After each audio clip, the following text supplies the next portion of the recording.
সন্ধ্যার পরে আমি আর বাবুর আব্বু একটু বাইরে বের হয়েছিলাম আমার মোবাইলটা সারানোর জন্য। আমার মোবাইলের ভলিউমটা একটু কমে গেছে, মোবাইলের নাকি স্পিকার চলে গেছে, তো হাত থেকে পড়ে গিয়ে ডিসপ্লে তো ভেঙে গেছে, সেই সাথে স্পিকারটাও নষ্ট হয়ে গেছে, সেই জন্য ভলিউম কম আসে। তো যাই হোক, এসে কাজ হয়নি, তো আবার আসতে হবে। যাই হোক, এখানে এসে দেখি বগুড়ার দই বেচতেছে মামা বসে বসে।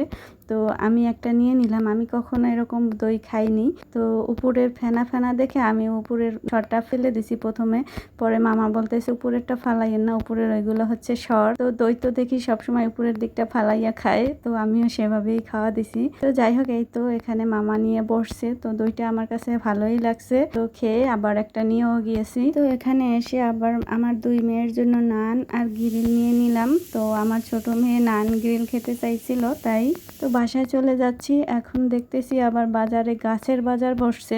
আমাদের এখানে হচ্ছে হাটবার গাছের বাজার বসে মঙ্গলবার আর শুক্রবার হচ্ছে হাটের দিন আমাদের এখানে। তো এখন দেখি সব সময় গাছ নিয়ে বসে আছে এই মামা কাছাকাছি একটা নার্সারি আছে নাকি, এই জন্য প্রতিদিন এখানে বসে, কিন্তু প্রচুর দাম বলে, কিছুই কিনতে পারি না, শুধু প্রতিদিন এসে এসে দেখে যাই, অনেক দাম, এই জন্য কিনতে পারি না। তো এর আগে এখানে যারা বিক্রি করতো তারা ভালোই মোটামুটি পরিচিত ছিল, একটু কমাইয়া রাখতো, কিন্তু ইনি একদমই কমাইতে চায় না। আসলে উনি চিনে না, তো এই জন্য একটু দাম বেশি বেশি বলে।